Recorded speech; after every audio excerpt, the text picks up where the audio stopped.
బట్టతలతో బాధపడుతున్నారా? ఆధునితనమైన పద్ధతిలో hair transplantation చేయబడును. Face clinic, Hyderabad. నమస్కారం సుబ్బారావు గారు. నమస్తే అండి. పిల్లల్లో మనం చూస్తామంటే 10 ఏళ్ల వయసు నుంచి 19 ఏళ్ల వయసు మధ్య ఉండేటువంటి పిల్లల్లో విపరీతమైనటువంటి కోపం చూస్తూ ఉంటాం మనం.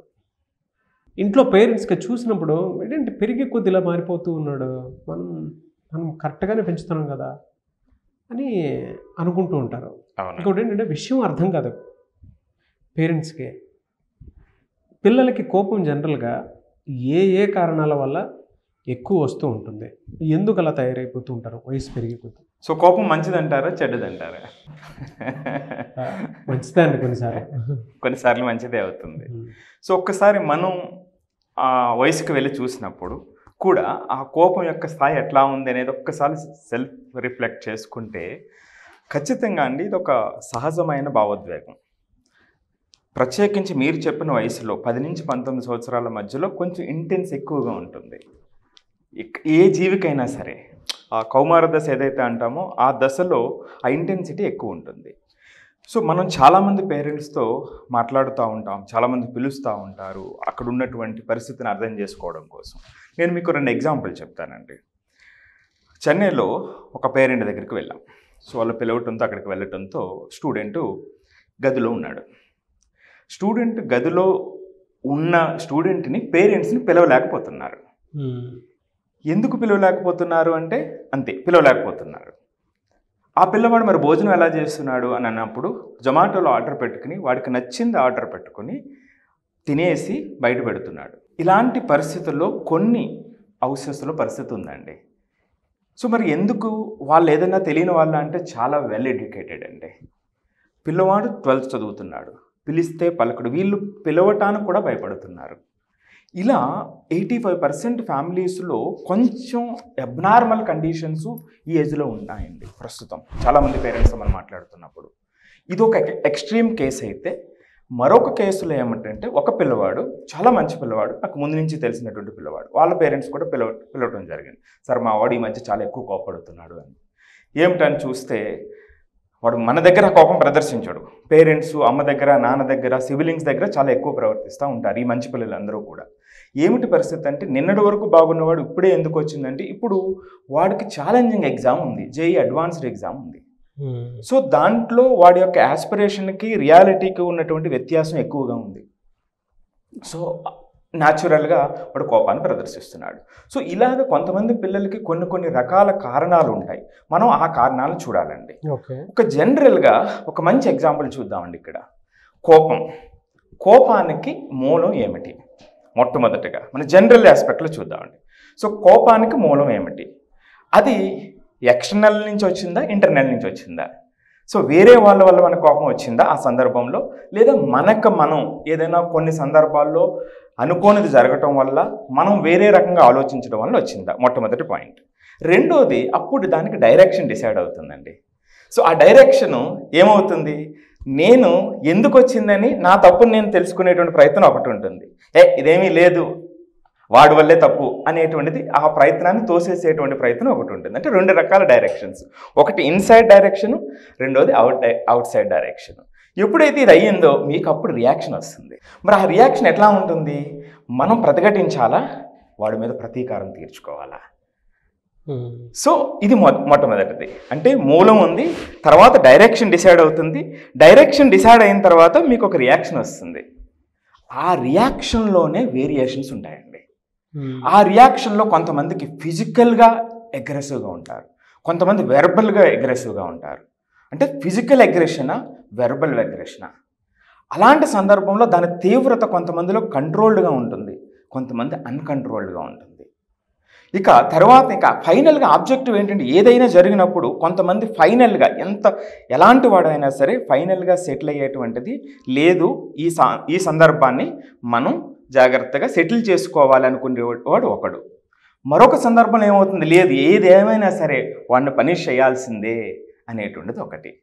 సో మనకి ఆ కోపానికి మూలం, దానికి సంబంధించిన డైరెక్షను, దానికి సంబంధించిన రియాక్షన్ మనకు అర్థమైతే మొత్తం హోల్ పిక్చర్ అర్థమైపోతుందండి. సో ఇది జనరల్ కాంటాక్ట్. మీరు ఏ సందర్భంలో అయినా మనం ఇది చూసుకోవచ్చు, మా రియాక్షన్స్ ఎలా వేరీ అవుతున్నాయి అనేటువంటిది. ఇక మనం మీరు చెప్పిన గ్రూప్కి వచ్చేద్దాం. ఇది జనరల్ ఇప్పుడు వరకు మాట్లాడుకున్నది. 10 నుంచి 19 సంవత్సరాల మధ్యలోనే ఎక్కువ ఎందుకు వస్తుంది అంటే వాళ్ళలో వచ్చిన చేంజెస్ కానివ్వండి, అక్కడ పేరెంట్స్కి పిల్లలకి ఉన్నటువంటి ఎక్స్పెక్టేషనల్ గ్యాప్స్. వాడు ఈ స్థాయిలో ఉండాలి, పేరెంట్ కూడా సహజం కదండి, మా పిల్లవాడు ఈ స్థాయిలో ఉండాలి, పలానా చోటకి వెళ్ళాలి అని అనుకోవడం చాలా సహజం. కానీ అక్కడ గ్యాప్ ఉన్నప్పుడు, పేరెంట్స్ అర్థం చేసుకోలేనప్పుడు, స్టూడెంట్స్ దాన్ని వాల్యూ చేయలేనప్పుడు దే ఫీలింగ్ స్ట్రెస్డ్ అండి. అప్పుడు అవుట్ బర్స్ట్ అవుతారు. మంచి పిల్లలు ఎప్పుడు కూడా బయట వాళ్ళ మీద కోపపడారండి. చూడండి, ఇంట్లో వాళ్ళ అమ్మ మీద లేదా నాన్న మీద లేకపోతే సిబ్లింగ్స్ మీద కోపపడతారు. సో అలాంటి సందర్భంలో జస్ట్ అక్కడ గ్యాప్ ఉందే తప్ప వాళ్ళ నుంచి ఏ ప్రాబ్లం లేదండి. దాన్ని జాగ్రత్తగా అడ్రస్ చేస్తే ఈజీ అయిపోతుంది. రెండవది, కొంతమంది పిల్లల్లో పేరెంట్స్ పిల్లలు వీళ్ళిద్దరూ చూసినప్పుడు ఆ వయసు పెరిగే కొద్ది గ్యాప్ పెరుగుతుంది. మీరు గమనించారు లేదా? సో చిన్నప్పుడు బాగా ముద్దులాడుతూ ఉంటారు. సో అలా పెరిగే కొద్ది కొన్ని కారణాల వల్ల గ్యాప్ పెరిగిపోతుంది. అంతేకాకుండా ఎప్పటికప్పుడు ఏమిటంటే వాళ్ళకున్న తక్కువ టైంలో వీళ్ళ తప్పుల్ని ఎత్తి చూపడం వల్ల వీళ్ళు ఓపెన్ అవ్వరు. కొంతమంది పేరెంట్స్ దగ్గర ఎప్పుడైతే ఓపెన్ అవ్వరో ఆ కమ్యూనికేషన్ ఉండదు. సో ఆ కమ్యూనికేషన్ లేనప్పుడు వీడికి వచ్చేటువంటి బాధని వాడు సెల్ఫ్ రెగ్యులేట్ చేసుకోలేకపోతారు ఆ వయసులో ఎక్కువ మంది పిల్లలు. సో అది కూడా కోపం విధంగా బయటకు వస్తుంది. నెక్స్ట్ ఇంకొకటి ఏమవుతుందంటే ఐడెంటిటీ ఫార్మేషన్ ఒకటి బాగా పెరుగుతుంది ఆ వయసుకు వచ్చేటప్పటికి. అప్పటి వరకు సహజంగా తల దూకం జనరల్గా వెళ్ళిపోతూ ఉంటాం. ఆ టైం వచ్చేటప్పటికి ఒక ఐడెంటిటీ ఫార్మేషన్, నేను ఎలా ఉండాలి లేదా నన్ను ఎక్కువ మంది లైక్ చేయాలి అనేటువంటి ఐడెంటిటీ ఫార్మేషన్ ఉంటుంది. ఆ రియాలిటీకి వీడు అనుకున్న దానికి ఎక్స్పెక్టేషన్లో చాలా తేడా వస్తుంది. సో ఈ కారణాలు అవునండి, అవును. అంటే ఎలా అనంటే ఇమాజినేషన్లో ఒక్కొక్క హీరోయిక్ మెటీరియల్ మనకి కళ్ళ ముందు కనిపిస్తుంది, అద్దంలో చూసుకున్నప్పుడు ఇంకొక రకమైనటువంటి ఇది కనిపిస్తుంది. ఆ వయసు ఎఫెక్ట్ ఆ విధంగానే ఉంటుందండి. ఇంకా ఖచ్చితంగా అది నేను ఫేస్ చేశాను కాబట్టి చెప్తున్నాను. ఆ రంగు మీద లేకపోతే బాడీ టోన్ మీద, హైట్ మీద ఇలాంటివి బాగా ఎక్కువ ప్రభావితం చూపుతా ఉంటాయి ఆ వయసులో. మీరు గమనించారా లేదా? రైట్. సో బాడీలో చేంజెస్ ఎందుకు అవుతున్నాయో తెలియదు, వాటిని ఎలా ఎక్స్ప్రెస్ చేయాలో తెలియదు. కొన్నిసార్లు ఇలా అవుతుంది అని అంటే ఓహో నీకు ఇలా అవుతుంది నాకు ఇలా అవుతుందని ఆ ఏజ్లో ఉన్నప్పుడు అలానే ఉంటుంది. అవునండి, అవును. సో అది కూడా కోపానికి ఒక ప్రాతిపదిక అవుతుంది అంటున్నా. సో అలాగే కొంతమందిలోనండి యాంగ్జైటీ, డిప్రెషన్, ADHD చిన్నప్పటి నుంచే ఉంటుంది. వాటిని అడ్రస్ చేయలేని పిల్లలకు కూడా ఇక్కడ ఈ ఏజ్ వచ్చేటప్పటికి తారాస్థాయికి చేరుతుందండి. సో ఎవరైతే అడ్రస్ చేయలేదో వాళ్ళకి ఇక తర్వాత వచ్చేటప్పటికి ఫ్యామిలీ కాన్ఫ్లిక్ట్స్. ఈ రోజున వైఫ్ అండ్ హస్బెండ్ మధ్య ఉన్నటువంటి ఫ్యామిలీ కాన్ఫ్లిక్ట్స్ అది బాగున్నప్పటికీ కూడా కొంతమంది పేరెంట్గా మీరు ముక్కు మీద కోపంతో ఉంటే మీ పిల్లవాడు శాంతంగా ఉండాలని ఎలా కోరుకుంటారు చెప్పండి? రైట్. సో ఫ్యామిలీ మెంబర్స్ యొక్క బిహేవియర్, జెనెటికల్ డిజార్డర్స్ కూడా ఉంటాయి. జెనెటికల్ డిజార్డర్స్, అదే ఇందాక చెప్పినట్టుగా డిప్రెషన్, వీటిలో. సో మరి ఇది సహజంగా ఉండేటప్పుడు ఎప్పుడు ఇది తీవ్రతను దాటి వెళ్ళిపోతుంది అని ఎవరైనా అర్థం చేసుకోవాలంటే సహజంగా వచ్చేటువంటిదే ఈ కోపం. కాకపోతే సో ఈ కోపం అనేది మనం సహజం అని చెప్తున్నాం, కానీ ఆ కోపం అనేటువంటిది ఒక స్థాయిని దాటి నెక్స్ట్ స్థాయికి వెళ్ళిపోయి ఎక్కడైతే సమస్యగా మారుతుంది అనేటువంటి ఆ ప్రాబ్లం ఏరియా అనేటువంటిది మనం అందరూ జాగ్రత్తగా చూడాలండి.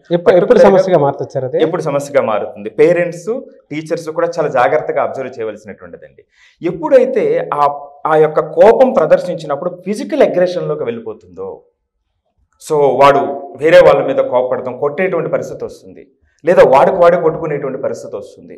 సో ఇదొకటి. రెండవది, అనవసరంగా ఆర్గ్యూ చేస్తూ ఉంటారండి పేరెంట్స్తోని, సిబ్లింగ్స్తో జనరల్గా చేస్తూ ఉంటారు. అది నెక్స్ట్ స్థాయికి వెళ్ళిపోతుంది. పేరెంట్స్తో చేస్తారు, టీచర్స్తో కూడా చేస్తారు, వాళ్ళు సహచర విద్యార్థులతో కూడా ఎక్సెసివ్ ఆర్గ్యూయింగ్ చేస్తారండి. ఇది రెండో సందర్భం. ఇక మూడో సందర్భం, ఇక తరచుగా ఎమోషనల్ అవుట్బర్స్ట్ అయిపోతూ ఉంటారు. ఆ అవుట్బర్స్ట్ అయినప్పుడు అరుస్తూ ఉంటారు, కేకలేస్తూ ఉంటారు, బిగ్గరగా అరుస్తూ ఉంటారు. అదే సందర్భంలో ఆ వయసులో ఉన్నటువంటి పిల్లలు ఆ సహచర పిల్లల మీద భయపెట్టడం, తిట్టడం ఒక స్థాయిని దాటి ఆ స్థాయి అంటే ఇది మరింత తరచుగా జరిగిపోతూ ఉంటుందండి. ఇది ఖచ్చితంగా ఆ సందర్భానికి వచ్చింది అన్నట్లయితే ఇది తీవ్రమైన స్థాయికి వెళ్ళిపోతుంది. ఖచ్చితంగా దీన్ని అడ్రస్ చేయాలి. సో వాళ్ళు సెల్ఫ్ హార్మ్ చేసుకునేటువంటి పరిస్థితుల్లో కూడా కొంతమంది మారిపోతారండి. సో ఈ సందర్భం ఎప్పుడైతే కోపం అనేటువంటిది ఈ స్థాయికి వచ్చేసిందో అప్పుడు ఖచ్చితంగా దాన్ని మనం అడ్రస్ చేయాల్సిన అవసరం ఉంది. బెస్ట్ ఎగ్జాంపుల్ చెప్పారు మీరు. జనరల్గా ఇందాక కోపానికి గల కారణాలు ఏముంటాయనేది మీరు చెప్పడం జరిగింది. పిల్లల్లో ఎందుకు అలా వస్తుంది ఏంటి అనేది. ఎందుకంటే అప్పుడప్పుడే బాడీలో చేంజెస్ చూస్తుంటాం, సైకలాజికల్ చేంజెస్ కూడా చూస్తూ ఉంటాం. కాబట్టి it's a factor, factors influence అయ్యే సెల్ఫ్ ట్రిగర్స్ కొన్ని, దానివల్ల పర్సనాలిటీ కొంత చేంజ్ అయితే ఇక్కడ మీరు ఇందాక చెప్పినట్టు అది ఎప్పుడు ప్రాబ్లం అవుతుంది అని అంటే బిహేవియర్లో వచ్చేటువంటి మార్పులు మీరు ఇందాక చెప్పినప్పుడు కొంతమంది ఇలా కొట్టుకుంటారు, కొంతమంది ఇలా ఇది చేస్తూ ఉంటారు, కొంతమంది అంటే ఆ బిహేవియర్ ఎప్పుడైనా మీరు మీ పిల్లల్లో కనుక చూస్తుంటే అది ప్రాబ్లం అవుతుంది. అది ఎప్పటికైనా సరే ప్రాబ్లమే. అంటే వన్ స్టార్ట్ అయిందంటే స్టార్ట్ అవ్వకూడదు. వన్ స్టార్ట్ అయిందంటే ఆ బిహేవియర్లో కంప్లీట్ రెడ్ జోన్ అనుకోండి. ఇంకా సో మనం అలర్ట్ అవ్వాల్సినటువంటి అవసరం ఉంది అని. ఓకే, సో బట్ ఇనీషియల్గా దీనికి అంటే అదైతే ప్రాబ్లం అవుతుంది అనుకున్నప్పుడు ఎటువంటి కేర్ తీసుకోవాలి అంటే పిల్లలకి ఇప్పుడు మీ దాకా అపాయింట్మెంట్ తీసుకుని రాలేరు కొంతమంది, బట్ ప్రాసెస్ తెలుసుకోవాలనుకుంటారు, ఎలా థెరపీ ఎలా దీనికి? సో అందులో మొట్టమొదటండి మోడల్ హెల్తీ హ్యాంగర్ మేనేజ్మెంట్ అండి. అంటే మనం పేరెంట్స్ ఏ విధంగా మన కోపాన్ని ప్రదర్శిస్తున్నాము అనేటువంటిది మొట్టమొదట చెక్ చేసుకోవాలండి. ప్రతి పేరెంట్ కానీ టీచర్ కానీ. టీచర్ కూడా క్లాస్ రూమ్లో పిల్లలు అన్కంట్రోల్గా ఉండేటప్పుడు టీచర్ బిహేవ్ చేసే విధానం మొత్తం 60 మంది కాదు 100 మంది యొక్క బిహేవియర్ని చేంజ్ చేస్తుందండి. సో ఆ మోడల్ బిహేవియర్ అనేటువంటిది చాలా చాలా ఇంపార్టెంట్ అండి. నెక్స్ట్ నేను ఇందాక చెప్పాను మీకు, వయసు పెరిగే కొలది పేరెంట్స్కి పిల్లలకి మధ్యలో కమ్యూనికేషన్ గ్యాప్ వస్తుంది. ఆ ఓపెన్ కమ్యూనికేషన్ ఎంకరేజ్ చేయాలండి. ఇక మూడవది అద్భుతమైనటువంటిది అంటే ఫిజికల్ యాక్టివిటీని అలవాటు చేయాలండి. ఎప్పుడైతే మీరు ఫిజికల్ యాక్టివిటీని అలవాటు చేశారో వాడికి ఆటోమేటిక్గా చాలా వరకు టెన్షన్స్ న్యూట్రల్ అయిపోతాయండి. సో చాలామంది ఇప్పుడు ఏంటంటే ఉదయం నుంచి సాయంత్రం వరకు క్లాసులు అని పెట్టేసి సో వాళ్ళ యొక్క ఫిజికల్ యాక్టివిటీ లేకుండా వెళ్ళిపోతుంది. సో ఆ విధంగా వాళ్ళకి ఆ కోపింగ్ స్కిల్స్ అనేటువంటివి ఆటోమేటిక్గా రావటానికి అవకాశం ఉంటుందండి.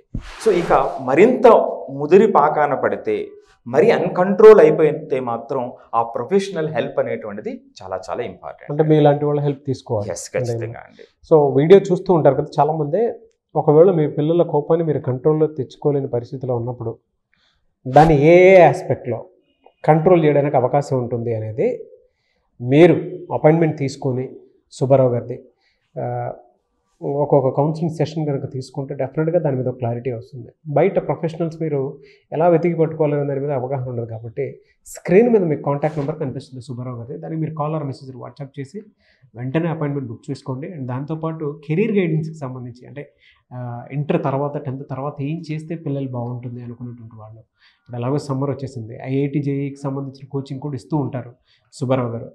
సో మీకు కనుక వాటికి సంబంధించినటువంటి డీటెయిల్స్ కావాలి అనుకుంటే ఆ విధంగా సరే కెరీర్ గైడెన్స్కి సంబంధించి అపాయింట్మెంట్ అయినా సరే మీరు తీసుకోవచ్చు. మీరు టైం ఇస్తారా ఆడియన్స్కి? తప్పకుండా అండి. వాళ్ళు ఎక్కడ చదువుతున్నా సరే అండి ఆ జర్నీని సఫలం చేయటానికి మనం ఇక్కడ ఉన్నామండి. ఎక్కడైనా చదవనివ్వండి. సో వాళ్ళలో వచ్చేటువంటి ఇబ్బందులు, ఆ లెర్నింగ్ జర్నీలో వచ్చేటువంటి ఇబ్బందులు మనం అడ్రస్ చేసి వాళ్ళకి సెల్ఫ్ రెగ్యులేట్ చేసుకునేటువంటి అవకాశం ఖచ్చితంగా మనం ఇస్తామండి. Fantastic sir. నేవేస్ థ్యాంక్ యూ అండి. సో మీరు ఏమైనా అప్రోచ్ అవ్వాలి అనుకుంటే అపాయింట్మెంట్ తీసుకోవాలనుకుంటే స్క్రీన్ మీద కనిపిస్తున్న మరి కాల్ ఆర్ మెసేజ్ వాట్సాప్ చేసి వెంటనే ఎన్రోల్ చేసుకోండి. నేవేస్ thank you so much Subbarao గారు. థ్యాంక్స్ అండి. సుమన్ టీవీలో మీ పర్సనల్ అండ్ బిజినెస్ ప్రమోషన్స్ కోసం కింది నెంబర్కి కాంటాక్ట్ చేయండి.